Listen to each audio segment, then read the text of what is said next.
si rekla negde da si privatno sasvim drugačija. Ja sam mirna, da. Mislim da sam privatno mirna, da sam tip koji voli se družiti, baš socijalna osoba što toga tiče, ali generalno nisam, na terenu sam dosta temperamentnija, nisam velika, sad razlika ne znam koliko, ali sam drugačija, da.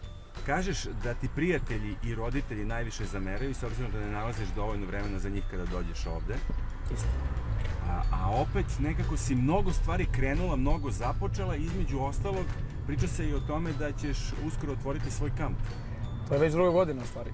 Ja sam već to otvorila, to je druga godina. Inače mislim da drugačiji ritam života bi za mene bio totalno teži, tako da ja sam navikla da delujem u tome, da sam stalno u nekom haosu, da sam stalno nekim obavezama. Stižeš li da se baviš svojim omiljenim sportovima, pored rukometa, košarkom i tenisom?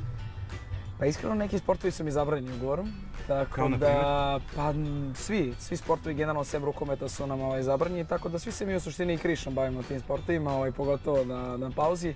Pokušao sam čak i da idem na jahanje konja u Ljubljani, međutim otkrili su me u klubu, tako da sam morala da prestanem.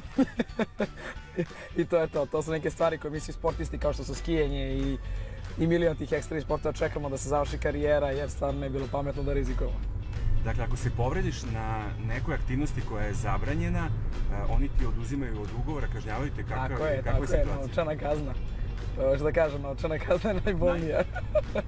Tako da da. A kada pričamo malo o tvojoj karijeri, ispada da si ti zapravo, ti me ispravi ako grešim, ispada zapravo da si ti iz najvećeg grada u kojem si rođena i gde si živela, kroz manje gradove zapravo gradila svoju karijeru. Beograd, Aranđelovac i tako dalje. Tako, ja sam iz Beograda otišao u Aranđelovac, nažalost, u Beogradu danas nema rukometni klub koji je bio reprezentativan dovoljno u Evropi. S druge strane, otišao sam u Aranđelovac, iz Aranđelovca otišla u Ljubljanu, provela 4 nezaboravne godine, nakon toga otišao u Mađarsku 2, isto igrala u manjem gradu i sada sam u Skoplju već godinu dana. I dakle, taj drugi odlazak, zapravo prvi odlazak iz zemlje, a drugi odlazak iz Beograda, je bio uz suze. Da. To je bila sigurno najteža godina u mojoj celoj karijeri, je odlazak od kuće sa nepunih 19 godina u Ljubljanu. I onaj moment kada te roditelji ostavljaju, kada ostaješ sama, kada shvataš da u tom momentu nemaš apsolutno nikoga da ti pomogne. To će reći svi sportisti potvrditi da su te prve godine odlaska nebrojeno puta naravno i roniš suze i sve to naravno krišom. Roditelji naravno to nisu znali kako se ne bi sekirali, ali definitivno to je onaj proces, stvarno proces sazrevanja i jačanja, tako da opet bih ponovila sve isto i drago mi je što sam izabrao taj put. Kada smo već kod saveta, mnogo se govorilo u reprezentaciji o ženi koja je psiholog. Da. I nekako je na početku ta priča bila pomalo onako prihvaćena s nekom skepsom. Uostalom, u našoj kulturi uopšte nije razvijen taj odnos prema psihologu. Međutim, ispostavilo se da ste vi, devojke, bile oduševljene. Da, ja sam imala ranije priliku da prosto iskusim to rad sa psiholozima jer sam igrao u inostranstvu.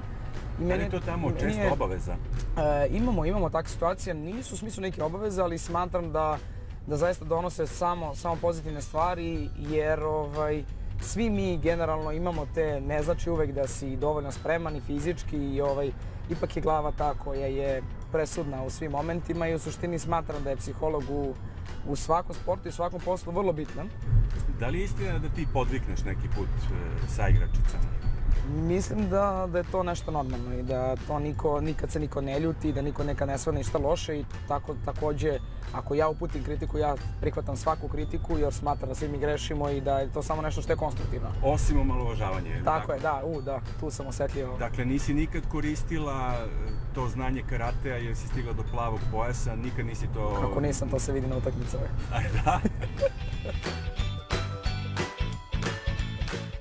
Samo još jednu stvar u vezi sa tim psiholozima i tim razgovorima. Kako teku ti razgovori? To nije sad tipičan razgovor kao što mi zamišljamo u ordinaciji lekar ili ti legneš pa te oni propituju. Papir i onda zapisuje gde se šetaš. Nego to su više kao neki prijateljski razgovori, jel da? Recimo, ima zanimljivih igrica ili, na primjer, podeli se ekipa u parove i to mi je jedan od najupečatljivijih i jedan najinteresantnijih bio gde treba da opišeš svoju drugaricu sa kojom se ne družiš toliko mnogo u reprezentaciji. Stvarno? Da, i onda pričaš naravno, svako ima svojih 5 minuta da kaže da li će reći neke najintimnije detalje ili će reći neke stvari koje mi ne znamo vezano za porodicu ili će reći za prijatelje, tako da je to bilo praktično upoznavanje svih devojaka i onih stvari u kojima generalno ne možemo svi da se družimo, nismo svi naravno najbolji prijatelji kao u životu, ali imaš neke stvari koje apsolutno ne znaš o ljudima sa kojima provedeš 10 godina zajedno u reprezentaciji.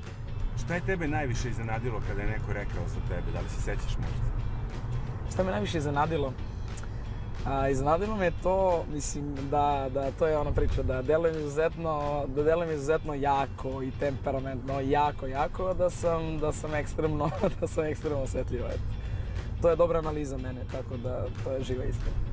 Jedna od lepših stvari koja se dogodila, bar ono što sam ja saznao, to je bilo kada si proglašena za najbolju igračica sveta, kada su te dočekale saigračice na aerodromu, iako ti to nisi znala. Nisam, da. Sa majicama, sa tvojim likom i sa transparentom najbolja naša, tako? Tako je, da. Sad stvarno sam se naježila. To mi je bio stvarno jedan od najlepših dana u životu, jer pri primanju te nagrade samo mi je bila Sanja Damjanović od naših devojaka gore u Danskoj, a u tom momentu u Skoplju sačekala apsolutno cela ekipa sa cvećem, poklonima, izgledalo je nevjerovatno sa pevanjem, skandiranjem i naravno plakala sam, što je sasvim okej, neki pola sata sigurno.